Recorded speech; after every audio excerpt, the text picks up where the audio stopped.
Hello everyone, welcome to the SAM, that is Study Art, Motivation and Education, and in this video we are going to discuss about the posterior triangles, or you can say we are going to start the series of anatomy in which we are going to discuss the triangles of the neck.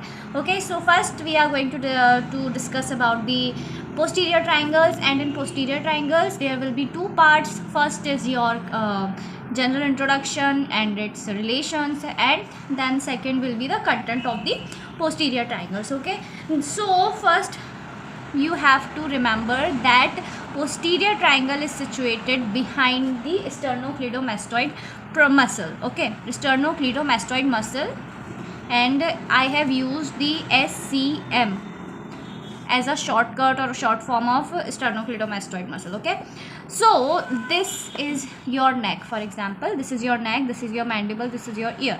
Okay, ear thoda upar hona chahiye, I know. So this is your sternocleidomastoid muscle. Okay, now behind this sternocleidomastoid muscle you have this triangle called the posterior triangle, and in front of the sternocleidomastoid muscle you have the anterior triangle. Okay, now posterior triangle is divided into two parts by the inferior belly of the omohyoid muscle. Okay, through this muscle it is divided into two parts. First is the larger or the upper part, which is called the occipital part, and then next is the lower part or the small part, which is called supraclavicular part. Okay, now behind, if you talk about the in front of the sternocleidomastoid, we have anterior triangle. Now anterior triangle have three parts, 1, 2, and here it has three parts. Okay, so it has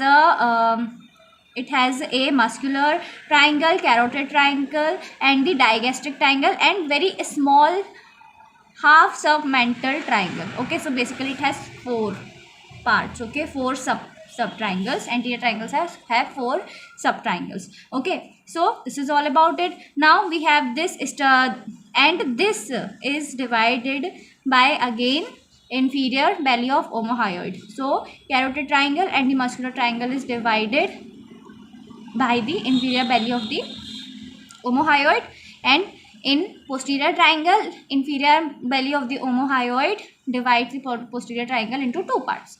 Okay, occipital and the subclavicular.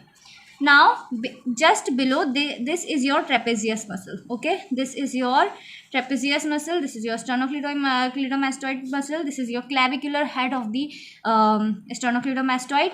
Here you have the clavicle, and just by the side of the clavicle you have acromion. Okay, acromion. Now coming to the borders बिल्कुल आसानी से जान जाओगे. So this is your sternocleidomastoid muscle. Okay, so the anterior part, that is, this is the anterior part of the posterior triangle. So the anterior part is the, if we talk about the anterior border, so the anterior border is covered by the posterior border of the sternocleidomastoid muscle. Similarly, the posterior border of the anterior triangle is covered by the anterior border of the trapezius. Okay, then base is covered by the middle third. Here you can see the clavicle, middle 1/3 of the clavicle, and the apex. Here the apex, you have the Nutchell line here, something here, where the trapezius and the sternocleidomastoid muscles meet. Okay, where the part where these two muscles meet is called the Nutchell line. Okay, so these three are your boundaries of the posterior triangle.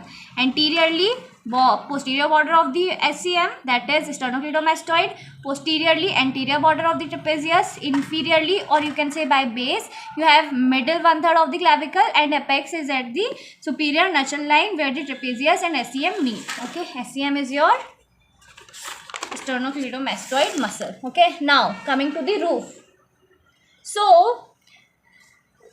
roof is first you have to remember the very important point here, that is the roof is formed by the investing layer of the deep cervical fascia. Okay, now it has three parts: platysma, posterior external jugular vein, and the parts of these four. Now these four are your nerves. यही four के बारे में हम in detail part 2 में पढ़ेंगे. Okay, in part 2 we are going to discuss about it in detail, because all these nerves are the content of your posterior triangle also. So we have the parts of supraclavicular, greater auricular, and then we have transverse cutaneous and the lesser occipital nerve. Okay, now coming to the one point we have discussed here, that it has posterior external jugular vein also, right? Now this external jugular vein lies deep into the platysma, and it is formed by the union of posterior auricular vein and the posterior division of retromandibular vein. Okay, now it has some tributaries. It has 4 tributaries. Now these 4 tributaries are posterior external jugular vein, anterior jugular vein, transverse cervical vein, and the suprascapular vein. Okay, now one more point you have to remember, that inferior jugular vein and the external jugular vein both are connected on the middle third of the anterior border of sternocleidomastoid, and these two, external jugular vein or the internal jugular vein, these two are connected by the oblique jugular vein. Okay, so that's why this oblique jugular vein, you have to know the part of the oblique jugular vein, that what does the oblique jugular vein do. It connects the external jugular vein and the internal jugular vein. Okay, clinically if we see, then right external jugular vein examine for the venous pressure. Okay, whenever we measure the venous pressure, we check the right external jugular vein. Because why we check the external jugular vein? Because there is no valve in the vein and it is straight. Okay, that's why the pulsation can be clearly palpable. Okay, now coming to the floor.